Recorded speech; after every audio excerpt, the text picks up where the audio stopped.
Hey, welcome to another Boring Dad lecture. Um, so in my last video, I talked a lot about my interpretation of the concept of God. And that's very personal to me. But, it's based on, a lot of research and personal experience and a lot of interpretations and different philosophies. So, agree with it or not, but I think it's an important perspective to have. And it does help a lot with moving forward into this series about spiritual economics. And now, the next thing to understand, though, is kind of another big concept. Because a lot of this other stuff in the book in spiritual economics isn't going to make a whole lot of sense if you don't get this idea. And it is that you are the source of everything in your life. So there's a video, a podcast from Reality Revolution, and I'll put a link somewhere in the description in here, where he talks about it. He does a whole meditation about how you are the source. And in the book, Spiritual Economics, it talks about this idea that the Hebrew word for ani, has implications of a fountain. It's something that you are the fountain of all the things that happen around you. And that's a really, really important concept to understand, because it's so easy to fall for the trick that the ego plays on us, where we think that the things outside of us are influencing us, or they are happening to us, when the reality is that the things that happen around outside of us are mirrors of what is inside of us. Now, let me clear that up a little bit, because that can be kind of confusing. When I say mirrors, I'm talking about like the Essene mirrors. And if you want to learn more about the Essene mirrors, then Greg Braden does a lot of really good stuff. And I'll see if I can find a video to link in the description as well to check that out. But when the concept is basically this: when things happen outside of you, there are just objective things that just happen. Like right now, there's a bird tweeting somewhere, and a car just drove by, and those just objectively happen, right? There are just events. But when you perceive them, you put an interpretation on them. So when the car drove by, I think it said Orkin or something like that on it. Wasn't really paying attention. But let's say it was an Orkin car. I have a subscription with Orkin. They come to my house every month, and they spray for bugs and all this other kind of thing. So there's like an implication that that's a service that they provide me, and it brings some comfort to my life, and there's money involved with that. So there's all these sorts of things that get wrapped up in Orkin, and it ceases to just be a car that drove by, right? And the thing is like, if let's say I was overdue in my payment to Orkin, then seeing an Orkin truck drive by would cause me some anxiety, right? Or let's say I was paid, a year in advance with Orkin. Then when the truck drove by, I'd be like, oh, I feel pretty good about myself because I'm paid up a year in advance. Or if I had an infestation in the house at the moment, I would see it go by and think, oh my goodness, I totally forgot to call Orkin, but I have an infestation of cockroaches and I need to get them to my house. So whatever the situation is that's in my life becomes the filter through which I observe just things that happen objectively in the world, right? And that's kind of how that whole mirror process works, And it also works in tandem, I believe, with the things that crop up out of your subconscious mind. So this is a conversation I've been having with my Kelly recently, because she tends to get very focused on fixing things and organizing things and wanting things to be, better and in their place and clean and all that kind of thing. And, which is good, and I don't know, it's mostly benign, I guess, but she can make herself nuts. And the thing I was trying to explain to her a couple days ago is that the irony is that as she sees things in her external world that seem cluttered and that seem dirty and that seem out of place and disorganized, a lot of that is because that's how she perceives things within her own world, right? So if anybody walked into our house, they would see a clean house. You know, everything's always organized. We're fairly organized people. We're not cluttered people. And so everything looks pretty good, you know? And, you know, maybe there's some places that need a deep clean once in a while, but, you know, whatever. We're humans. We live in a house. But in my perspective, you know, I see her like obsessing over these little things that she wants to have clean all the time. But then other things that are maybe bigger issues get neglected. And that becomes a reflection of, you know, what's in my life and what's in her life.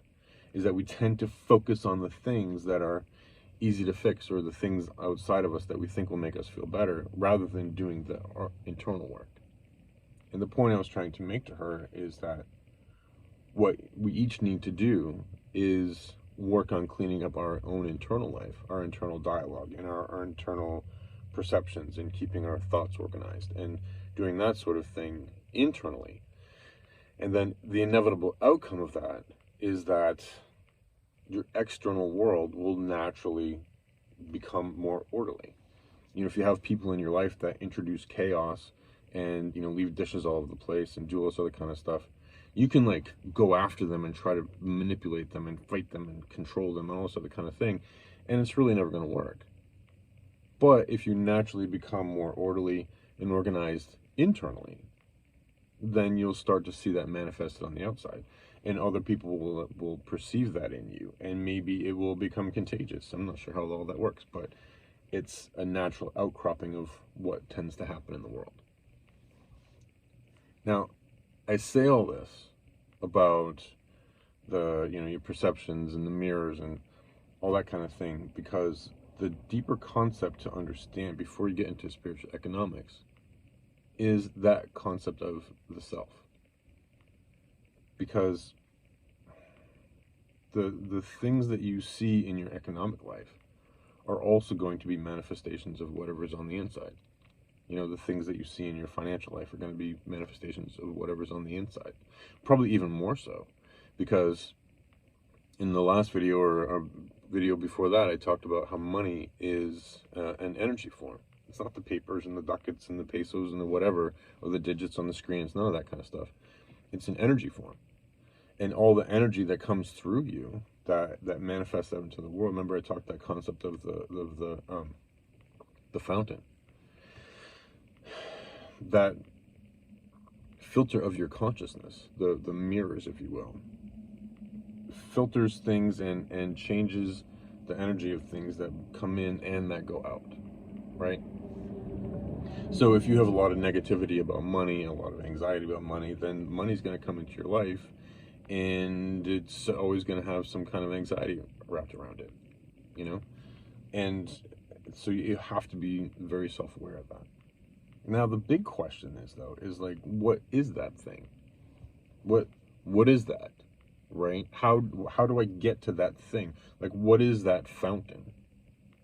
And if you remember from some other videos, I talked about the I am. The, you know, the dogness of the dog and the treeness of the tree and the humanness of the human, right? And the I amness of the I am, which is also sort of you. The you-ness of you. And only you know that, right? And what it is, the best way I can describe it is that point of perception that is unique to you, which has been there from your earliest childhood memories up until today, and carries out onto your future.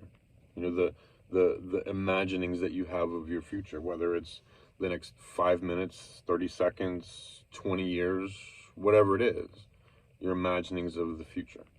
That part of you that's doing that is the same part of you that's remembering your earliest childhood memories, or what happened 30 seconds ago, or 5 minutes ago, or 10 years ago, or whatever the time frame is, right?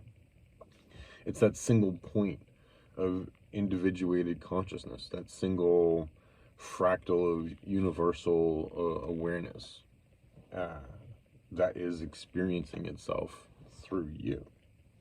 That's the thing. And one of the things that was a teaching of Jesus in the Bible is the concept that the kingdom of heaven is within you. And that's a very important thing. And you can see how all that kind of stuff ties in together, of the kingdom of heaven being within you. Now, the Christians get all tripped up over that because they think of the kingdom of heaven as being something that's somewhere else and something else, and Jesus is going to come back and be a king of heaven, or some crazy thing like that. But what I believe is that the kingdom that Jesus talked about is actually the quantum field. It's the field of all potentiality. Remember in my last video, I talked about how God is a masculine energy that penetrates from the unreal to the real. Well, that kingdom, that thing, that unseen place, is that point of consciousness that's within you. You then become the fountain of whatever it is that you desire to manifest, whether it's a conscious desire or an unconscious desire, right? And that's why that concept of the I am is so important. And that's why you have always like I am meditations where you say I am love and I am prosperous and I am blah blah blah blah blah. Because you're trying to change the color of that filter that's within you, that's filtering the fountain that's coming out from the you-ness of you. And that thing, that place from which things go from the unreal to the real, is the kingdom of heaven. And that's what Jesus meant by the kingdom of heaven is within you. You know, in the Gospel of Thomas, he said, you know, if somebody says, look, there's the kingdom of heaven, don't listen to them. Because if the kingdom of heaven was in the ocean, he says, then the fish would get there first. If the kingdom of heaven was in the sky, then the birds would get there first. And the whole thing is that the kingdom of heaven is within you individually, within each one of us individually, right? So, before you get any further into the book of spiritual economics, you know, if you want to understand your financial life, then the first thing that you need to understand is the basic concept of what God is. The thing that in the West we call God. In English, I use the word God. You know, maybe you could call it the Tao.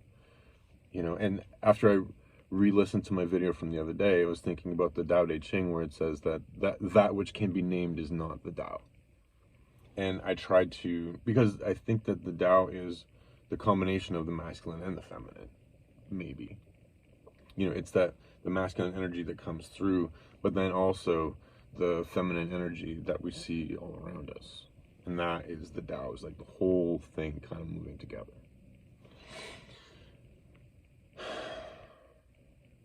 So if you want to understand that, though, you kind of have to understand these concepts and where these things in your life come from, right? And more than that, once you kind of have a basic understanding of like what the God is and what the Tao kind of maybe sort of is, and what you are and how you fit into this reality frame, then you can start to understand how things manifest out into your world and the things that you can do to realize that you have sovereignty, you have authority over your own life. And in that sense, in the Christian sense, there is the thing that they called the priesthood of all saints, right? In the Catholic Church, they would say that in order to be a saint, you had to have some special miracle, and the church had to verify it, blah blah blah, right? But in the Bible itself, it talks about the priesthood of all saints, that we are all priests, that are in touch with the Almighty. But it's through our own sense of I amness that we are in touch with the Almighty and the source of creation. I know it's all getting a little bit deep, but it's a boring dad lecture. It's not supposed to be flighty stuff about, I don't know, other things. But the way that you do this, though, is that you start to become familiar with that still small voice, that little the little subtle changes that are inside. Like if you read Untethered Soul by Michael Singer, he talks about that inner dialogue, the inner self, and who that person is and what that voice serves.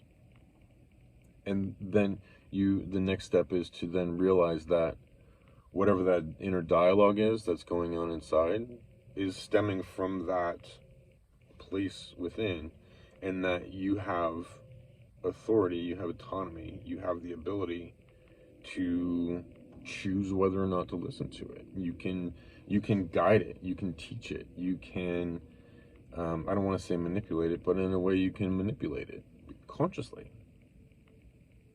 And that then becomes the first step.